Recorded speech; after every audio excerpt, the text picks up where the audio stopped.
Promotion and Relegation Special.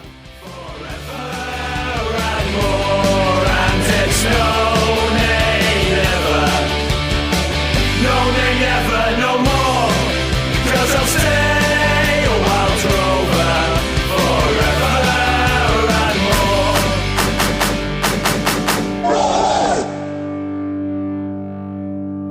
Hello and welcome to By Far the Greatest Team, a podcast in which football fans attempt the seemingly impossible to rank the greatest teams of all time.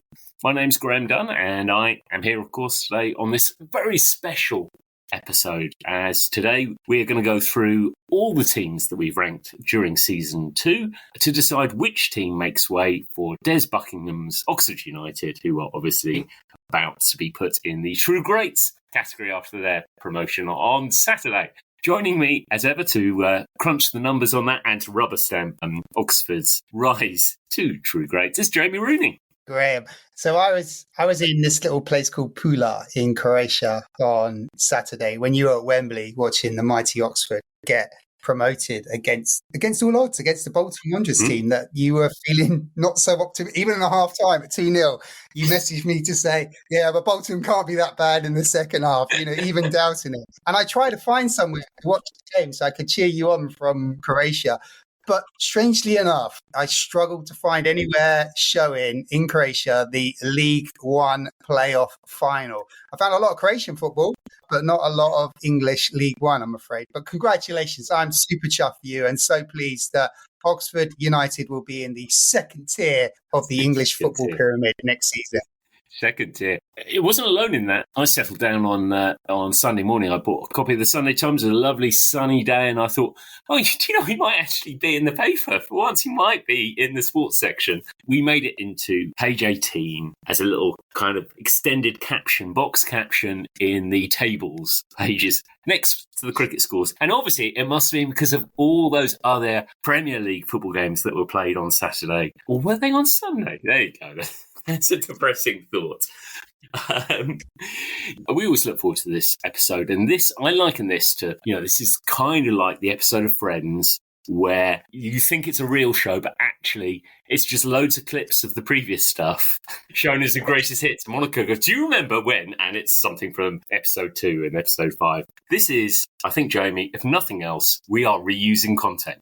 We are, and we're doing hardly any preparation, which is fantastic because some of the preparation can be as long as the recording and the editing process. So, yeah, I'm super happy to be super lazy on this one. We thought, obviously, as we've been involved in all the rankings of these teams, some of them very, very dubious as we reviewed them, we thought we needed to assemble a panel to help us along the way. So joining us, we have Philip Craig and Shane Guiliano. Hello, thank you very much for being back as the least qualified person to be here. The second most disqualified as well. You've got to have people from all across society to make up the juries, don't you? Just really pleased about Oxford United's promotion because there's another game I might be able to get a ticket in the Oxford end and not have to travel 500 miles on a round journey. Good news. There has to be a use for it. So talk us through, what is the concept? So what we're going to do, Graham, we're going to look back at the categories of where we've placed our teams throughout this season. We've got quite a bundle of teams to get through. We're going to go through each particular category, and then between the four of us, we will pick one team each that we would either like to promote into a category above or relegate into a category below. And then we'll get down to the whole ranking judgment bit at the end once we've got our final four. And of course, it shouldn't be ruled out that if one of us wants to promote a team, somebody else could just relegate that team straight back. There's no rule again. There are literally no rules in it.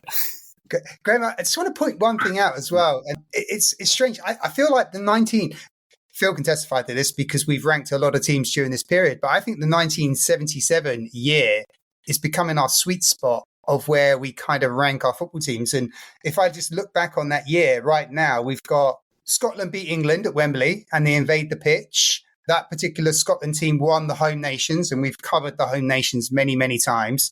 And then that Scotland team goes on to compete in the 1978 World Cup finals as one of the favourites, but they come home a little bit early.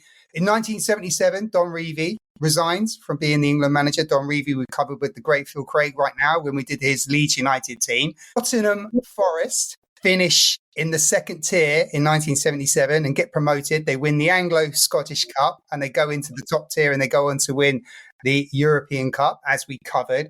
Kevin Keegan, he moves to Hamburg. We covered Kevin Keegan's Hamburg.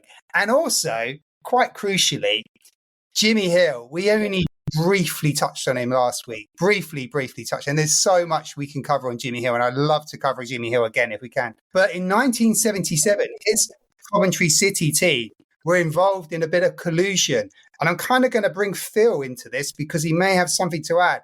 So Coventry City are playing Bristol City in what could be a relegation decider. And there's a bit of traffic outside Highfield Road. So Jimmy Hill requests that they postpone the kickoff for 10 minutes, which happens.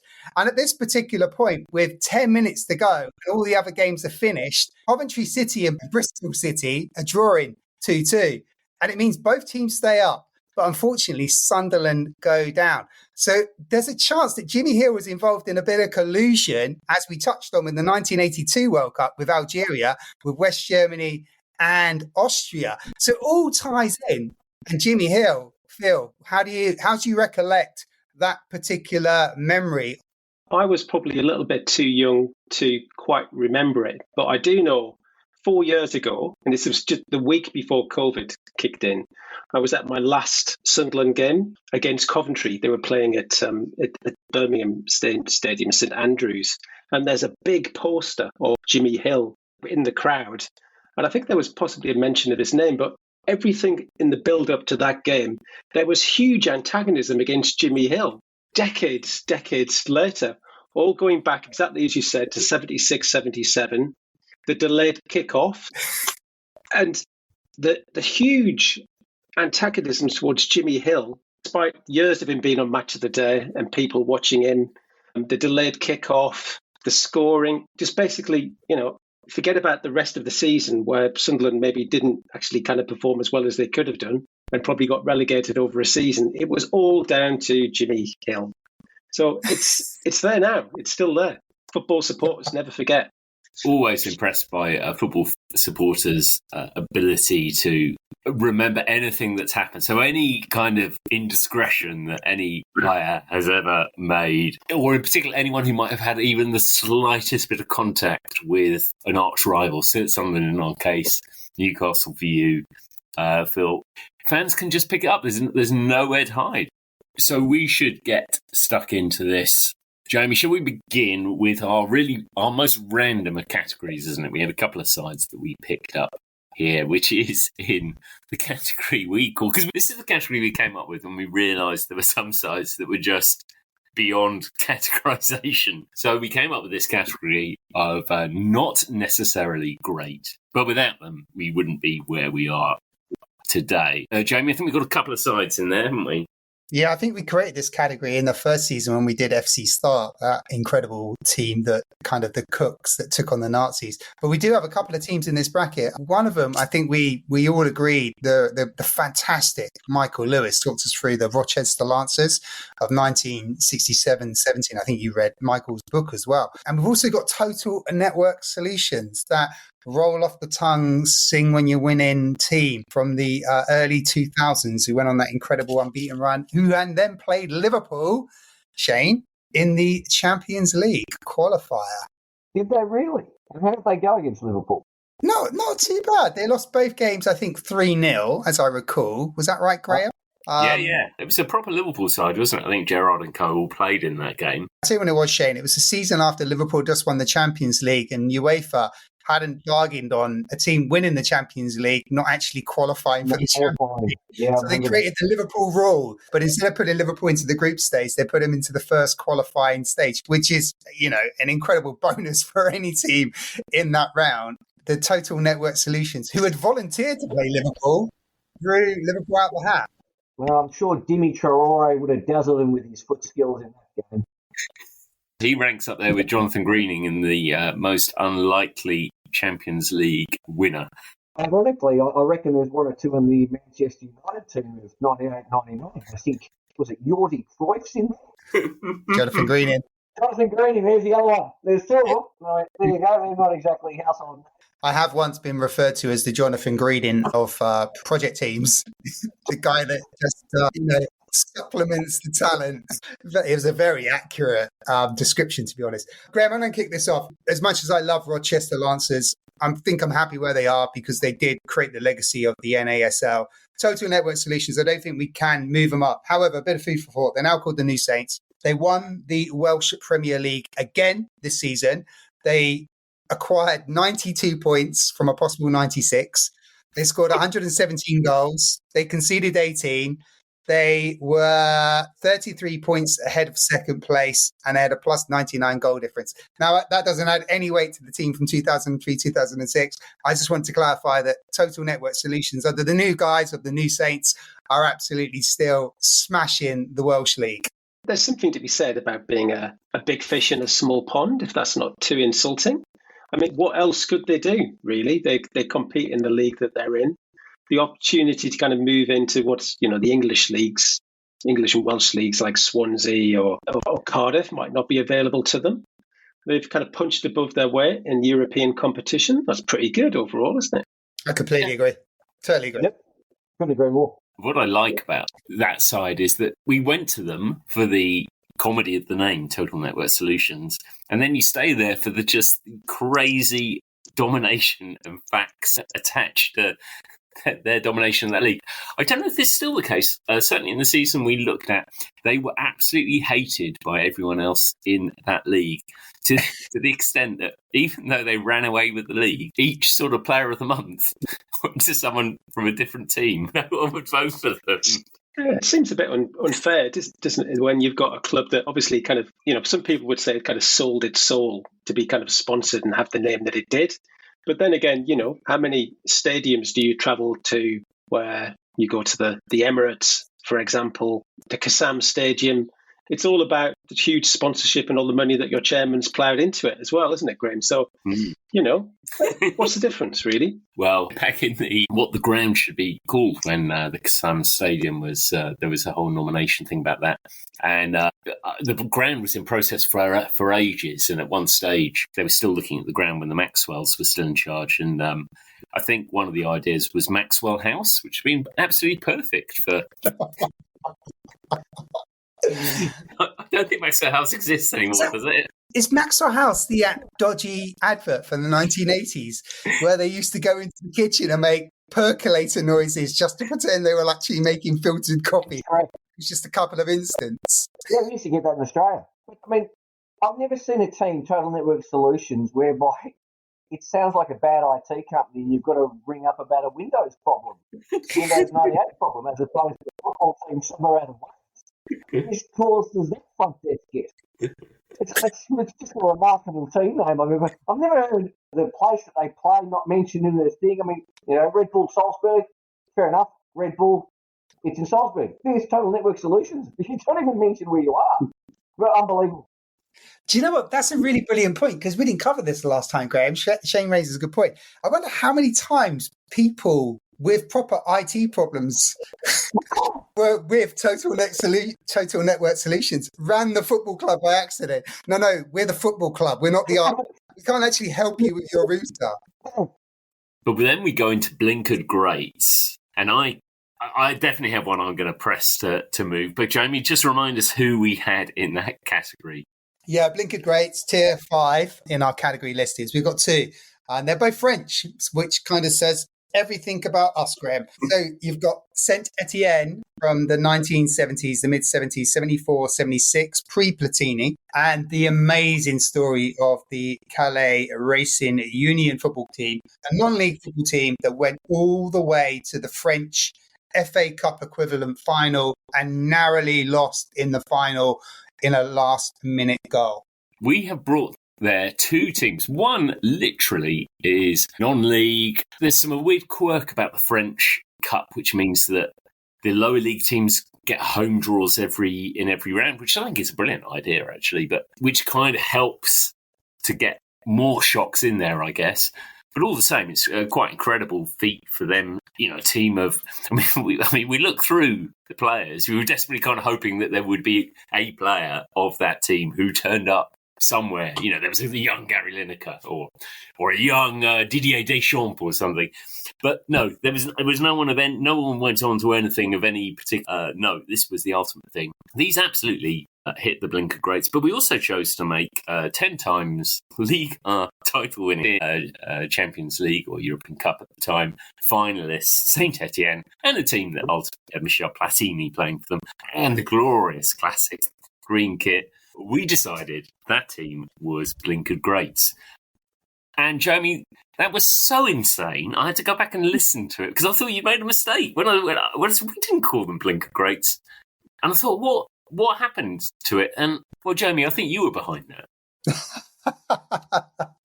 I can't remember me being behind it. I do remember that we didn't actually talk about Saint Etienne that much at all. It was one of those double-handers that we do together when we can't find a guest, Graham. And I can't recall why we put them in blinkered greats, or maybe I've erased that from my memory. Well, but I definitely feel it was a mistake. And they have won 10 Ligue 1 titles. They got to the Champions League European Cup final in the mid-70s and are famed to be a great team. However, I will confess, the reason why Graham and I actually did cover them, because at the time, I think when we were putting together these episodes, we thought, how good would it be to do an episode where football teams are named after bands? There's loads of legs in that. And as it turned out, there's not many football teams named after bands. We kind of fell at the first hurdle. Jamie, to put him in blinkered greatest, did you have a very bad cordon bleu that night? I can't remember. Sounds like they should be a bit higher, 10 years, especially the way you've just justified how good they are. Just Calais Racing Union, kind of quite a romantic type of story, isn't it? Because they're basically made up of a group of semi-professionals who kick off in the kind of the lower leagues and going through the kind of regional divisions to work their way up in the kind of the cup competition and find their way right to the end of the kind of competition, but obviously, unfortunately, fall short. And we in England tend to think of our own FA Cup of having that kind of romance of clubs going through the kind of qualifying rounds starting in November or something like that, or October, and make our way into the first round at the beginning of January. Once again, Graham, one of the great big benefits of moving into the Championship is no FA Cup first round. I can't tell you how much better that is, but it's kind of quite nice, isn't it? And then the stories, famous stories that come through in the English, we take for granted, just to mention some of the key ones like Hereford in Newcastle, things like that. But there it is in the French league. Maybe it doesn't happen quite as much in other leagues, or maybe we're a bit blinkered and a bit blind and don't quite understand where it is. We slightly take it for granted. I don't know. As for Saint Etienne, their Fox Space Alpha was excellent. That's kind of how we started, Phil. It's a good album. Yeah. If you've got any football bands, football teams that are named after bands, then please share them, because Graham, I think we were stuck on one. Well, we had Kaiser Chiefs, didn't we? Kaiser Chiefs was the was our other one. Yeah. I think the song, there's the fall song, isn't there, about Sparta FC? Yes. There's the Billy Bragg's Sexuality is, I think, the only song that has a rhyme with Red Star Belgrade. Now, that's very impressive. That's good. I had an uncle who once played for Red Star Belgrade. I think once you've written that line, there's nowhere to go. You can't ignore it. Yeah. According to ChatGPT, there's a Spanish rock band that named themselves after Deportiva La Coruña. They're called Deportivo. I'm guessing that they're not particularly popular, but I'm prepared to look on Apple Music or Spotify to check it out. That's excellent. So, yes, Saint Etienne definitely felt like we had perhaps undercooked them. Next category up, Jamie, who did we have in our edge greatness? Any ones that... Yeah, it's a big category, so we probably want to tackle them one by one, because the next two, edge and touch, seem to be our popular landing spots for the teams that we rank. So the first team that we ranked in the edge of greatness in season 2 was the pretty much almost current Wrexham team that have just got promotion to League One. We had the great Mark Griffiths on, who is actually in the documentary Welcome to Wrexham. He was brilliant, and glowing about Wrexham, and I think we ranked Wrexham at the time edge of greatness because they've only just got promoted to the Football League, which was brilliant. But now they've gone on and achieved that with much the same team. Now I feel the team will get broken apart in the League One division, Tier 3 of the English pyramid. But I think there's an argument that Wrexham potentially could go up a tier from edge to touch. Now they've got this back-to-back promotion.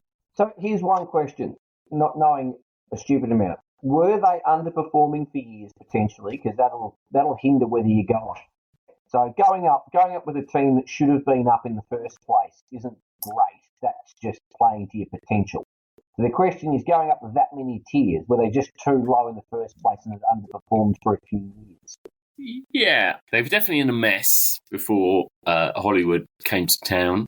Yeah, I think you could say that first promotion, it was obviously money helped get it through, and they were having League One players dropping down one or two divisions to go there.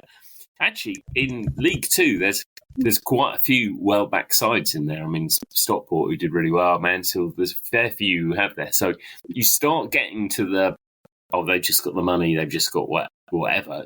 That argument sort of slips a little bit there, I think. I think it's a good question about where they started and where they kind of reached and something at the decline. Because I can remember, if we go back to the 1970s, there was I don't think they ever reached the kind of the top division. If they did, I'll stand corrected. But were a pretty good second division team. They had players like Mickey Thomas in the team. I think they had a number of kind of good cup runs. I think I recall they might have got to the kind of quarter final of the FA Cup. And then they went in this kind of long and kind of gradual decline, which is at the point at which you get This Is Wrexham and the upswing in their form and how it's kind of publicised in possibly the second best documentary about a football team that's on Netflix after Sunderland Till I Die. What's remarkable about being too parochial, it's kind of quite strange to watch it as a Sunderland supporter because you have different views on a manager. So I'm kind of thinking, as a Sunderland supporter, there's a lot of credit that's going to David Moyes this week, and possibly understandably. But if you're a Sunderland supporter, you're not quite kind of as positive or optimistic about his management capabilities. Phil Parkinson there, who seems to have done a particularly kind of good job. His career was on a bit of a slope. He was at Sunderland for just about a year. Didn't do particularly well, was very underwhelming for the Sunderland supporters, but has done a fantastic job there at Wrexham, and it's really kind of got them going. And they also have a wing back who, again, he also spent some time at Sunderland.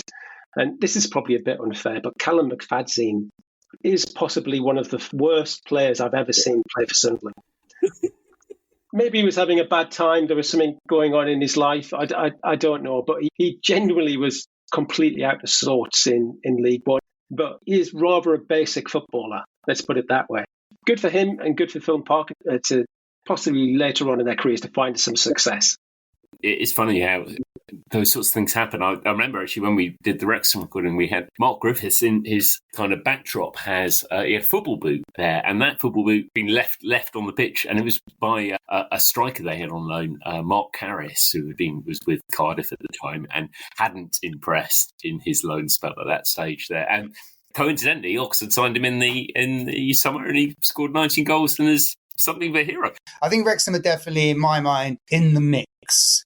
I'm going to skip for a few now, just to kind of hurry us along. Just pick a couple of winners or losers. So we had Czechoslovakian 1976 team, the Panenka fame, footballing verb. There's not many footballing verbs out there. Genoa from the early 1920s, they won 9 Scudettos. They miss out on their star in Italy. You have to win 10 Scudettos to get your star, led by the brilliant British William Garber. And then we had, this is a good one, Shane. Come on in with this player here. We did Ghana 2010, the great Ghana team that went all the way to the quarterfinals of the World Cup and were cruelly denied by a brilliant save from that well-renowned striker, Luis Suarez, in the very last minute. And Asamoah steps up and misses the penalty, and the rest is history, as some podcasts say. Luis Suarez, probably one of the cleaner footballers that has ever played football in his career, wasn't he? Misunderstood. He had a team problem. He had an overbite that accidentally meant he bit certain players at certain times, and he also had an arm problem as well, whereby every now and again his arms would just flail away really close to the opposition's goals. It was just an accident. I just thought it was an accident, to be fair. That's all I thought it was, misunderstood. We did this one with South Coast Jamie, and we all loved the fact that when Suarez has made that brilliant save, it was a brilliant save. I was actually at this football match as well, which was just incredible. One of the most incredible football matches I've ever been to live. We all loved the fact that when the referee comes to Suarez and gives him the red card, he's shocked. Who, me? Me? It's like the guy has no morals. To be fair, if Liverpool had that kind of goalkeeping later in this year, we might have actually been able to compete for the title. But unfortunately, our goalkeeping went to pot at the end of the year. It was a pretty good save. The worst thing about it is I looked at it and went, it's just a bloke who wants to win, isn't it? I mean, it is cheating, but he got exactly what he deserved. He got red card and it was a penalty. He completely refused to apologise afterwards. He said, John missed the penalty. Well, nothing I could do about it. There was a touch of the Roy Keane about it, where Ireland didn't qualify for the World Cup. Yeah.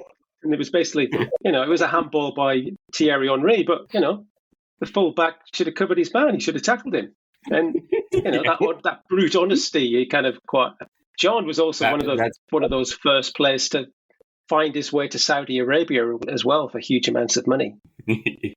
Asimo Gian, who I have incredible love and respect for from that game, actually, because he's missed that penalty and then it goes into penalty straight after that, penalty kicks, and he steps up and he takes the very first one. I mean, I can't imagine what he was going through and that responsibility on his shoulders, not just for what was his country, Ghana at the time, but was what felt like a continent, Africa. But he falls into our category of footballers who play in positions with an indifferent shirt number on their back. He's a centre forward and he wears the number 3, as we talked about previously. Very much so. One of my favourite categories. We did also cover another occasional Liverpool villain when we did the Sam Allardyce's Bolton side, where in the latter years, another side we ranked as Edge of Greatness. God. And in the latter years, there was one El Hadj Diouf. Well, I'm saying that Luis Suarez was misunderstood. El Hadj Diouf was I consider one of the more elegant and classy people on the planet. He's a good all-round human being, wasn't he? And that's the thing I loved. He carried himself with an amazing amount of class after his career finished. I think he and Stevie G still hate each other more than warring countries do at the moment. I mean, he was horrible. Horrible everywhere he went. I apologise for this reference because this may go over your head, but hopefully Graham and Phil will get it.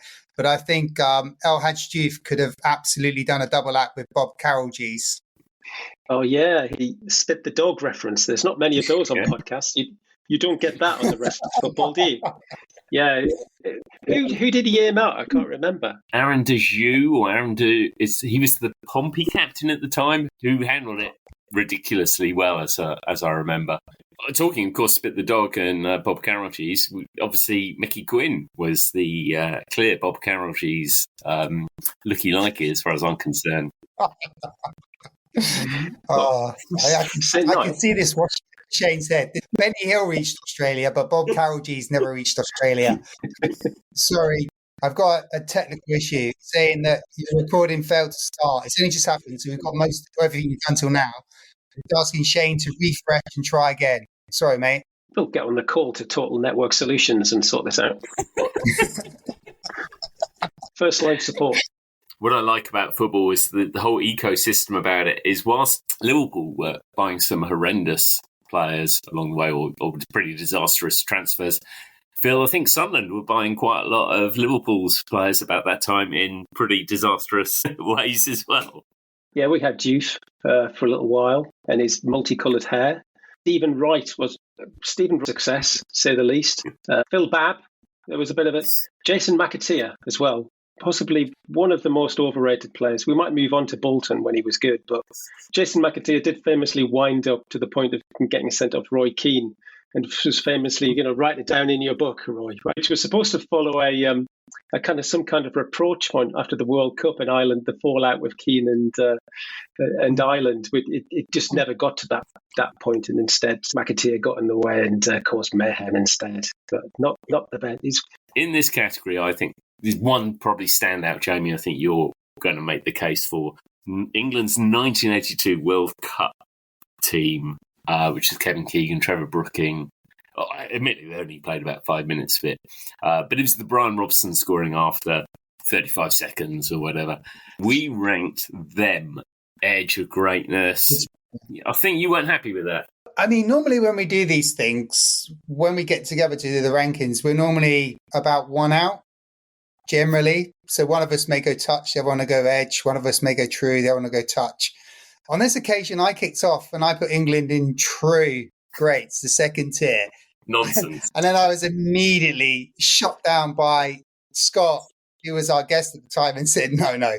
I mean, they're barely above Blinken, which you giggled away as you normally do, Graham, and said, I totally agree. We can't even look beyond edge. And then we agreed on edge. We weren't even negotiating to put England into toucher greatness, the third tier, after I kicked off with England in the second tier. And maybe I did get lost in a bit of nostalgia because of the 1982 World Cup being my first World Cup that I can remember. And I love it so much. England were unbeaten. They didn't lose a game in that competition. They narrowly lost out to West Germany and Spain in the second group phase, as it was then, and West Germany went on to the final. So I stand by Ron's 22. I was thinking like Jamie when I can vividly remember running home from school to get back in time on a really hot summer's afternoon to see the kick-off for the game against France, and then just being overjoyed at the point at which Brian Robson scores in, 30 seconds? That was pretty remarkable. 27 seconds, just to kind of give you the factual reference, yeah. And I missed it. Fantastic. But kind of raised my eyebrows slightly because maybe edge of greatness is where they should be, just because they're one in a number of English teams that have reached the quarterfinals of the World Cup and just fallen short. They're not the only England team. Maybe it's the next, maybe this summer. It'll be different. To complete the category, we haven't, just to let you know, because it is a big category, we've also got Joe Royals, Oldham Athletic, who got to a Tier 2 team that got to one cup final and one cup semi-final. Cambridge United, John Beck, absolute incredible innovator of football styles, his Cambridge United team that tore through the divisions. And then we've got, recently, we did Northern Ireland 1982, the same World Cup as England, Billy Hamilton's Northern Ireland, and Coventry City, although we spent most of the time talking about the build-up to the FA Cup final and not the actual team itself. It's nice to see Bolton Wanderers in there because it gives Graham yet another excuse to mention the playoff victory for Oxford at the weekend. Also, just because what I enjoyed was the way in which Sam Allardyce managed to antagonise other managers, and particularly Arsene Wenger. I think it got to the point where Arsene Wenger really disliked his Arsenal playing Bolton Wanderers, and particularly where he had to be on the same pitch as Sam Allardyce. So I can remember him refusing to shake Sam Allardyce's hand, and he kind of tearing off his tie and throwing it on the ground in huge frustration that his beautiful kind of Arsenal team couldn't beat a team from Greater Manchester, which was probably unfair, but I guess they had a tendency to be locked into this kind of long ball game. I think Allardyce doesn't get the credit he deserves. I think he was quite a scientific manager well before other managers. It's Allardyce. It's Arsene Wenger's frustration at being unable to consistently beat Bolton Wanderers. But secondly, the huge joy that Sam Allardyce got in annoying Wenger as well. Phil, it's interesting you talking about Sam Allardyce's ability to get under people's skin, because when we move into Toucher Greatest, Luton Town, the Grey David pleat plastic pitch, ban away fans, innovators of some kind, I think they were kings of this, because I don't think there's anyone who got under anyone's skin more than Luton got under Kenny Dalglish. Kenny Dalglish's Liverpool. They absolutely, the moment he had to play on that plastic pitch, the game was won. It was decided then already, wasn't it? It felt a little bit wrong, I guess, for somebody who'd been kind of brought up playing in the back streets of Glasgow, had made his way through Celtic and on his way to Liverpool and Scotland, to be playing on what was a particularly artificial pitch. I'm kind of conscious I've seen some games in Scotland where the pitch doesn't actually look that bad. But at the time, it was QPR before that, it was probably worse. You could be never kind of quite sure about the pitch. And I guess it kind of comes through to the day as well, kind of Luton being in the Premier League, joining Sunderland and Oxford in the Championship, of course, the True Division. The whole kind of concept of going what is really kind of pokey ground, not a bad ground to watch a football match, you're pretty close to the pitch. where you're very close to the pitch. So it's not a bad ground if you can actually kind of get into the ground, but really small and compact on the edge of a car park, all the rest of it. And on a plastic pitch, it just seems completely alien to most people. But they had some really good players, though, didn't they? They had, it's Brian Steen, Mick Harford, Ricky Hill, some really quality players who, heroes to this day. You saw Mick Harford often on the TV when Luton were playing playing in the Premier League last season. He's still there. Yeah, where he has sort of similar status to Joe Jordan as hardest assistant manager in the business, almost at the stage of Joe Jordan taking his glasses off stages when his Gattuso goes up against him. He was pretty tough on the pitch as well, wasn't he? He had a real physical kind of presence, fantastic in the air, really, really good in the air. He'd cause defenders in the current game any number of different problems just because of his presence and his stature and his ability to kind of just cause trouble in the box. I was going to say, which also Joe Jordan appears in Scotland as well. He does, indeed. Scotland 78. Ali McLeod's Scottish team that went to Argentina. They were one of the favourites. It's a good Scottish team, actually. And a lot of fans that travel down there are living down there still at the moment. But yeah, I think Scotland gets a lot of slack, but that actually was a pretty decent team. And I think we all agreed with Stefan, who was our guest at that time, that if Scotland would have got out of the group stage, we would definitely be ranking them a little bit higher. But unfortunately, Scotland did what they typically do and failed to get out of the group stage. But one team in this particular category that I just wanted to relive, the Marseille team that we ranked in that particular category. Because of all the teams that we've done, I mean, this team is the most bonkers. Bernard Tapie, the owner, I mean, there's so much attached to this particular football team that are paying opposing players sums of money to throw football matches in Ligue 1, which they were convicted from, where the players are hiding brown envelopes in the garden. My favourite team. You don't want to buy a Marseille jersey. That's how much I love Marseille. Podcast. I don't really know how you can get a better story. I mean, it's got everything in it, doesn't it? Drama, cheating, bribery, everything. It's a feel-good story. Electrical faults. I mean, who doesn't have an electrical fault in a major stadium? Happens to happen, and it can happen on all sorts of nights. It could even happen in a Champions League semi-final or a final. It just could happen. It could happen to anyone. Do you know what's bizarre about that?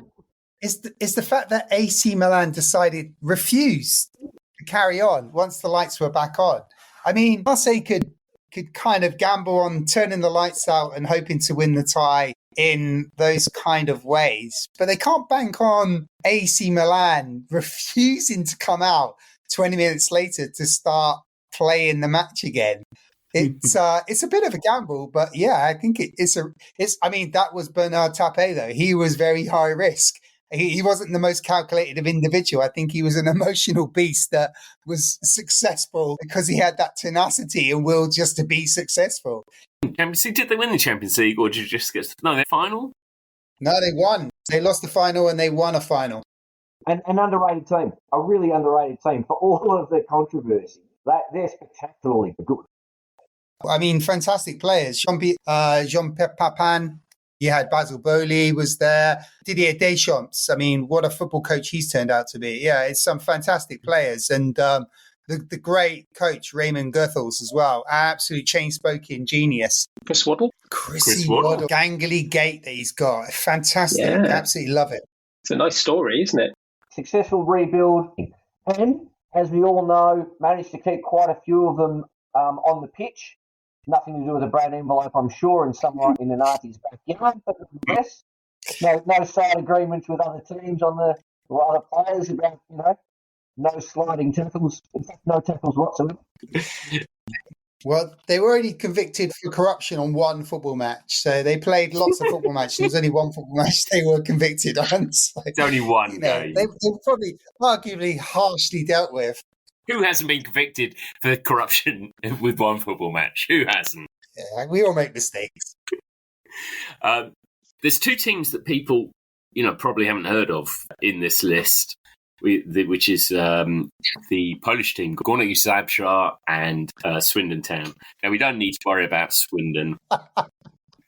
They did something they won a League Cup or something. So, I mean, they'll be going down. Don't worry about that. Swindon Town were a tier 3 football team that won the League Cup, beating a very strong Arsenal team, Bertie Mee's Arsenal, who went on to do the double the following year.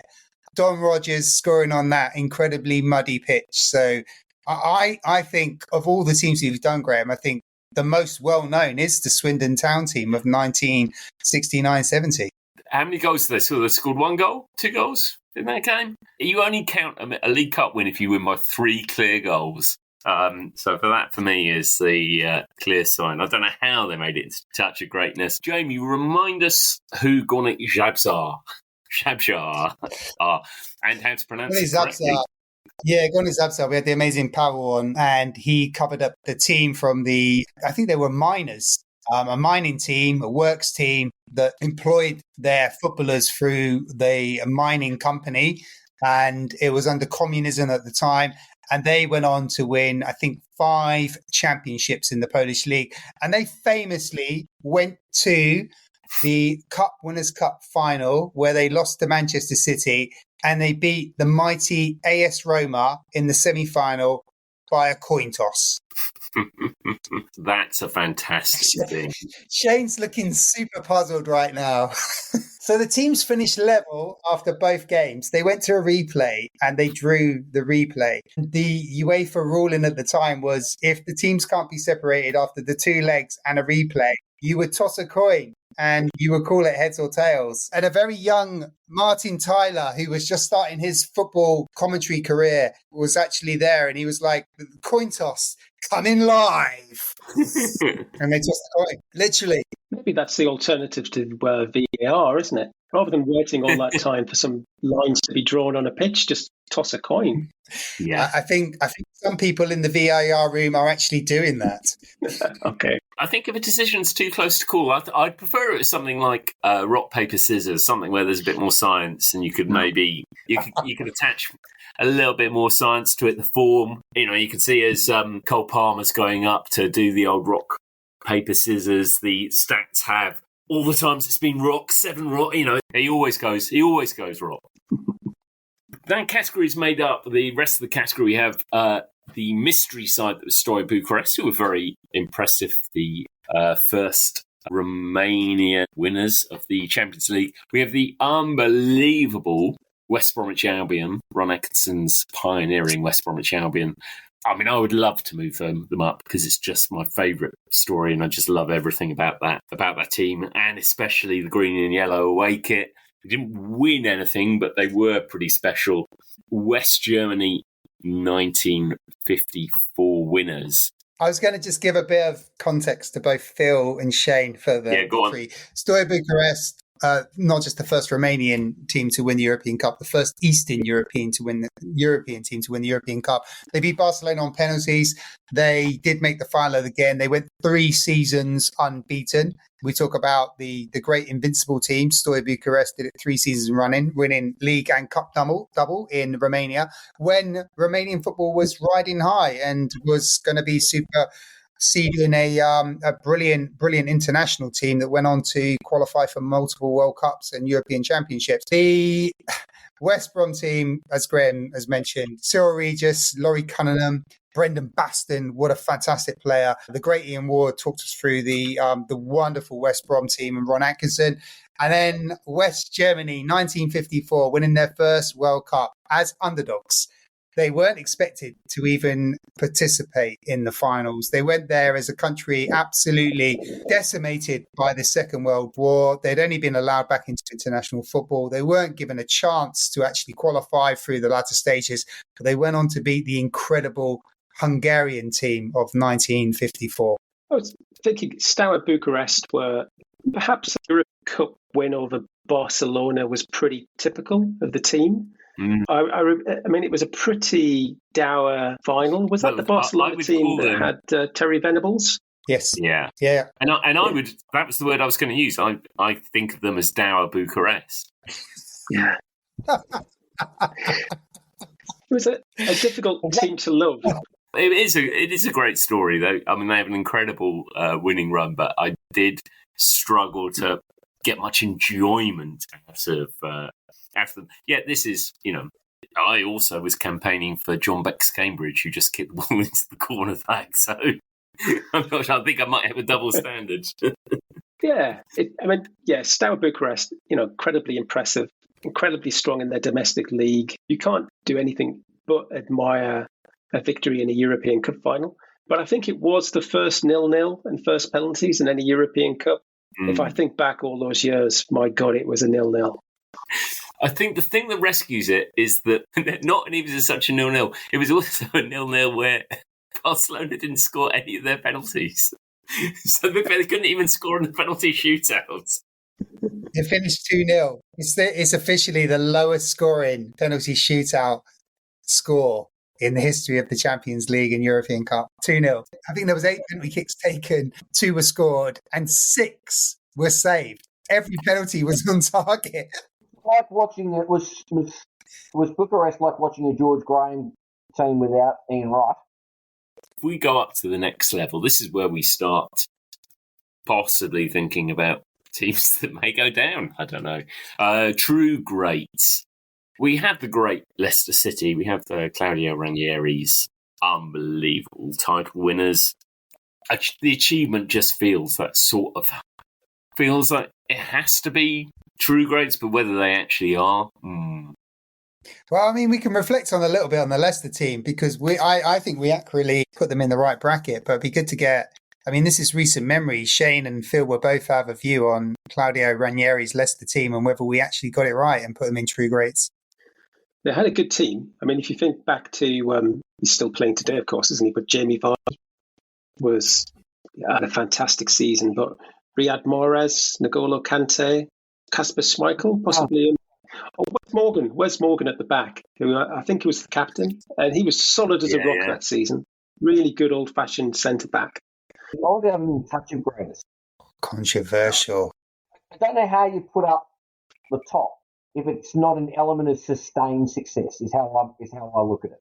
One else I struggle with, if you've sustained 2 to 3 years at least of something, then I can see true greatest and the top category for multiple years.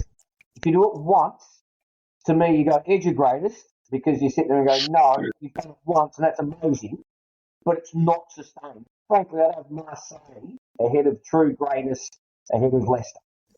Yeah, in fairness, there is an argument. I think we had that argument. We had Matt Leon as the guest at the time for this particular episode. And Leicester City won the Premier League with 81 points. Now, 81 points is one of the lowest amounts to win the Premier League ever. And they won it by 10 points.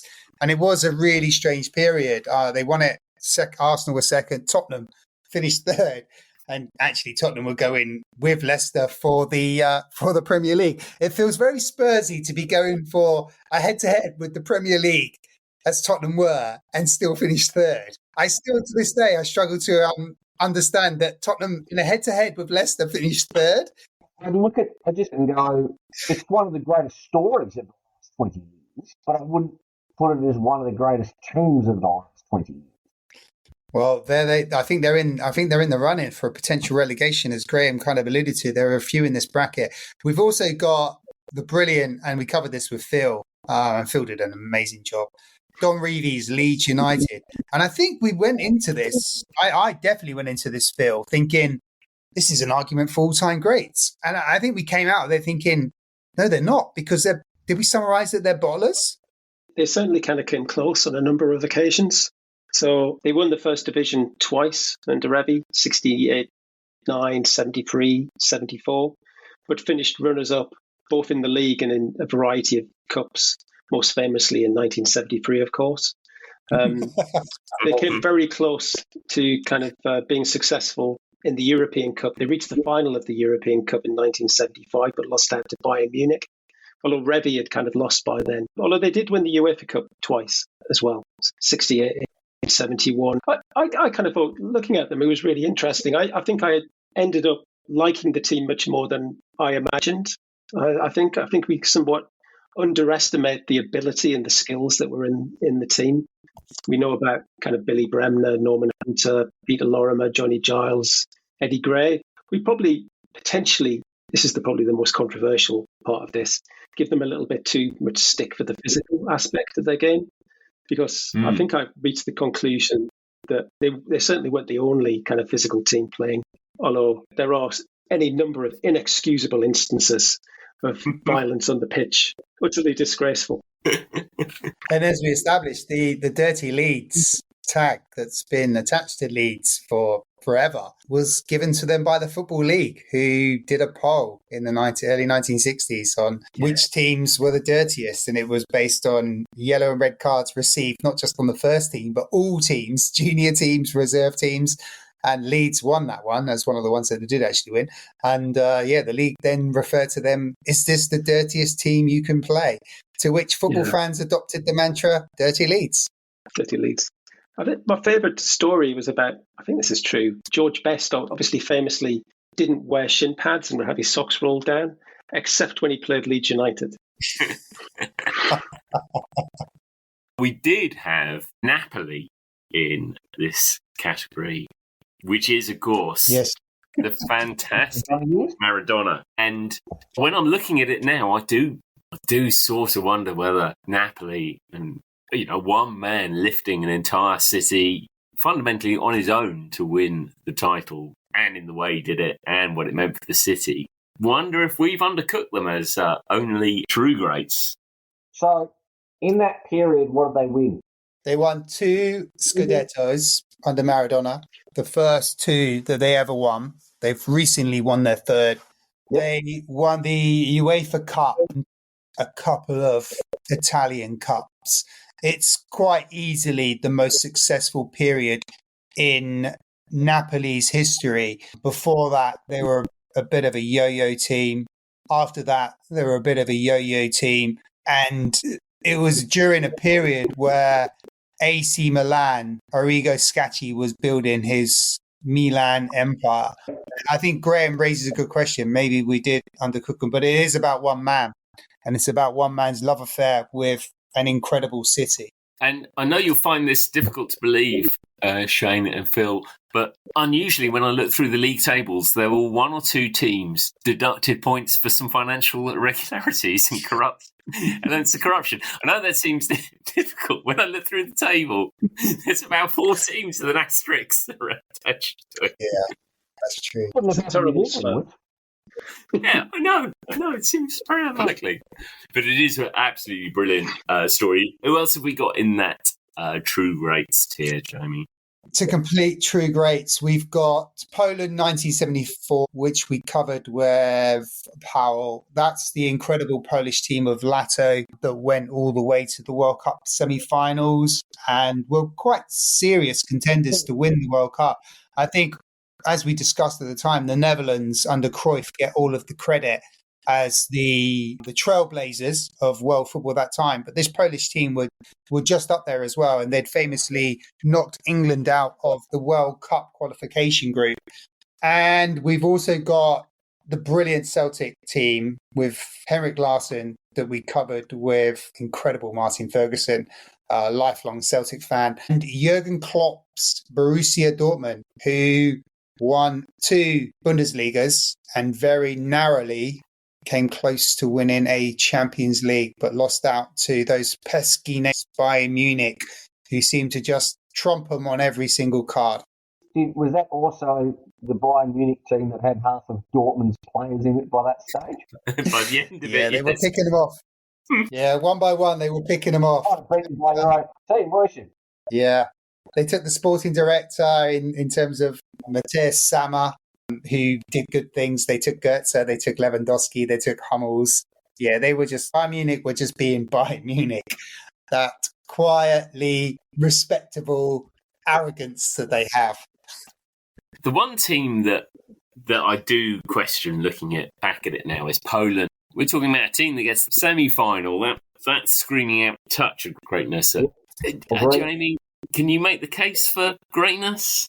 I think we did at the time, and maybe we got carried away with the brilliant storytelling from Paul, who was fantastic, talking through genius of this particular team. And we shouldn't forget that they were quite parallel with the Netherlands of 1974. Now, the Netherlands didn't win the World Cup. West Germany did in 1974. But we did talk about Poland being almost on the with this incredible Netherlands team. almost on the par. I'm not sure. I think I got swayed because I think Cazidano was playing for them at that stage. So, Ned Lato, who was fantastically balled footballer at the time. What about the highest category of them all, the top tier, which we're very reluctant to put teams into? There are 3 teams in there. One's a gimme, one's obvious. A couple in there, I'm not sure. You're absolutely right. This is the hardest category to break into. We have ranked, other than blinkered greats, the least teams into this category, and this is what we set out to do, to find the greatest teams of all time. So only 3 make this list, and the obvious one that you're talking about, which I totally agree with, is Manchester United 1998-99. It's a gimme. But then, I feel you're being a bit harsh debating the brilliant Ajax team. I think, unbeaten. Easy. Me, that was an absolute gimme. That Ajax team, basically, that Ajax team is stupidly talented. Yeah, I think Ajax, and this is the Ajax where they've got a kind of production line of footballers, haven't they, Jamie? Well, Shane, he did this episode with us. He's probably better to have more qualified on this one. I mean, my recollection for putting Ajax in there was because it's almost 90% homegrown talent that they did. It funded pretty much the whole Dutch team for the next 10 to 15 years, and half those guys went on to win Champions Leagues with every other team that played.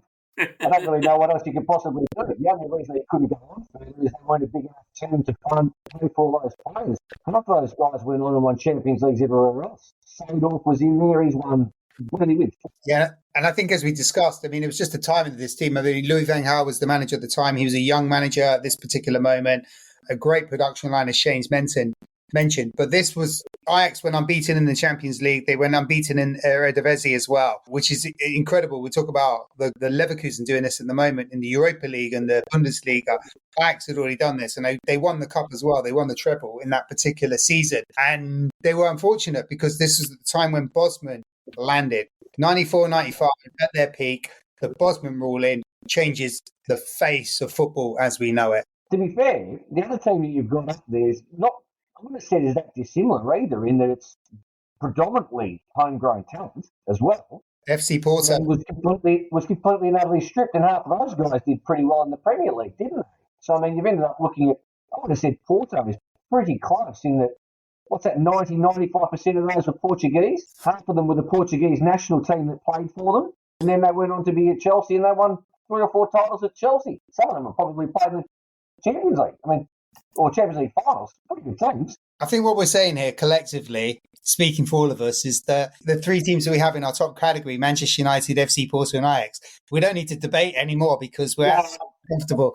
I hate Man U with all of my heart, and even though you had Cruyff and Greenwood in there, I'd still argue it was a pretty bloody good team. Well, they turn up for the last 5 minutes, is that broadly it? And suddenly that's history. This is a bit harsh, but I look back on Manchester United in 1998-99 when they won the Premier League, just 1 point ahead of Arsenal, so touch and go to some extent, but they won with 79 points. And then I was looking back on the league table for 23-24, and this is more about how remarkable this kind of current league has been, the Premier League has been, where they would have finished with 79 points, they would have finished 4th. Because obviously Manchester City with 91 points, kind of remarkable. There's a podcast for a future podcast, whether you look at Manchester City or not. But yeah, I mean that is kind of quite a remarkable difference in terms of points, the dominance of both Manchester City, Arsenal, and to a slightly lesser extent Liverpool this season. You wonder, we always kind of, can you kind of compare or contrast teams? But I wonder how successful that Manchester United team would be kind of looking forward into the current day. Lost a few Man United supporters there. I think it's a fair question, and history does play tricks on the mind, Phil, so it's totally forgivable. So Man United won that season with 79 points, and yet how many points did Leicester City, a poor Leicester City side that should be... How many points did they get? They didn't win the European Cup and they didn't win the FA Cup. You said 81, did you? Yeah. There's also the final as well. Yeah, it's true. Kind of conscious. What? This is where I'm going to pick on Manchester United now. But this is just purely bitterness as a result of Ahmad finally breaking into the team. What took you so long? And now, which means he's not going to be loaned back as well. But the final against Bayern Munich as well, which was a brilliant, brilliant game, a remarkable finish. Did Manchester United really deserve to win that game outside of the last few minutes? I mean, there was Bayern Munich 1-0 up, hit the crossbar, really were completely dominating the game. Yeah. The Kirsten Janker hitting the crossbar, I still see that now because it was a fantastic effort. And Schmeichel is grounded. It's in, but it's a couple of millimeters that saves him, Schmeichel and Manchester United. But I mean, this is the great thing about this particular podcast that we do. We're talking about teams from particular periods, and it's hard to rank one against the other. And that's why I think we should be secure in this particular period of time. These are all-time greats, Manchester United. So. I've got no problem with them being in there. Because you still have, as a Liverpool supporter, we smash and grabbed AC Milan in 2005. We got absolutely belted for pretty much the entire game. We had 8 minutes where we scored 3 goals. They had 83 minutes where they should have scored 10. And we win the game on penalties. I think we had the most shots on target in the Champions League final against Real Madrid about 2 or 3 years ago, and they still beat us. So just winning it makes you a special team in the first instance. So I'll happily take Manchester United winning, even though it was a smash and grab in the last 3 minutes. And we are coming full circle, Shane, as well. The Liverpool-Milan game where Liverpool won on penalties, that created the Liverpool rule, which is where we started with Total Network Solutions. Great, and here we are. I think we've covered all of our teams. We are reaching decision time. So what's in the running for you, Shane? I really think Napoli could go. I really think Napoli could almost go up to all-time greats. I think Leicester could potentially go down to touch of greatest. I think Marseille could go up to true greatest. I think to be fair, Bolton could probably go down to bleated greatest. To be fair, St Etienne probably should go to edge of greatness with the fact that they won titles. Yeah. They're pretty stiff down there. They're the ones that I looked at and went, they're my ones where I go, really. To me, touch and edge, you can move lots between both. Yeah. When you start getting high, that's a little bit more of an argument. The mid to lower tails are easier. I do think Setien is really stiff down the bottom, and I really would go. I'm feeling Napoli up high. Definitely a lot of love for Napoli moving up. Definitely St Etienne. I am starting to think Poland 74 shouldn't be in true greats. I think that's one I might look at. I agree with you. They should be down. And my romantic choice, I think, would be to move West Brom up, but that's because I love that team. Phil, anything? Where are you heading? Coming into the pod, thinking about it, I was wondering about Steaua Bucharest because of their success in the domestic league, but also winning a European Cup. But the discussion we've had, Graham, around that final against Barcelona and how boring it is, has just persuaded me to keep them where they are, unfortunately. I do wonder about the West Germany team of 1954 and kind of raising them up, because you wonder whether that was kind of opened the gate to the sustained success of West Germany ever since. Difficult circumstances for winning it, after World War II. That would have been brutally. I mean, the coach was a member of the Nazi Party.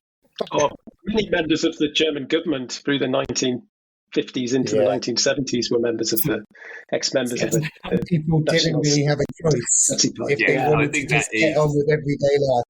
I think that maybe was a cheap jibe. But yeah, I think that 54 Germany is a decent shout. Jamie, anyone rocking your list there? Yeah, I've got a list. We've covered the teams that I had noted. Napoli to go up. But then I'm kind of talked myself out of it because the 3 that we have in all-time greats with Manchester United, Ajax and Porto are all treble winners. And I think we've created a kind of an exclusive club there. And when I think of the teams we've got in that category already that are already set, Brazil, I think Liverpool and Nottingham Forest. So they've all achieved greatness on multiple levels. And Napoli don't do that. West Germany definitely on my list. St Etienne are definitely on my list. Steaua Bucharest, they were on my list, but I put a cross through them when Phil just confirmed that the final was boring. So they've gone off my list. And then I've got, obviously, Marseille, which Shane has mentioned. I think that's just a great story. And then I've got Wrexham, because of their promotion, potentially to go up. And then for my romantic choice, England 1982 to go up. So it is decision time. Bear in mind, of course, that me, Phil and Shane could all relegate Man United, and we could finish this podcast with them in Edge of Greatness. Hold on, it doesn't work that way, surely. You can't get a triple relegation. We're back to Jimmy Hill's collusion. Yeah. Or the Italian League. Yeah. Could have been a Marseille final game of the year. I'm going to go first. I'm going to use my one up, and I think this is the one we all feel action needs to be taken. I can't quite believe we put them in blinkered greats. I'm going to use my promotion relegation card to move Saint Etienne up to Edge of Greatness. Shane, where do you want to go? What do you want to spend it on? I'm torn between Marseille and Leicester coming down, because I don't think Leicester's even close to true greatest. This is brilliant. I'm going to put Marseille up, because I think they really are true greatest. That does feel like a better ranking for them. Phil? I'm going to stick with West Germany and promoting them to true greatness. Wasn't the story they lost against Hungary in the qualifying competition? And then they're 2-0 down in the final and win 3-2. That's a pretty remarkable story, I think. So I think, given everything that happened afterwards as well, the success of the West German teams as well, I think a promotion for them. That makes sense. And unbelievably, I'm giving Jamie last option. What are you going to do for us, Jamie? You've kind of covered teams that I listed and agreed with, and we haven't relegated anyone. And I feel that to make this relegation promotion party a proper relegation promotion party, send someone down. We need to relegate somebody. So I think I need to rewrite everything that I had previously.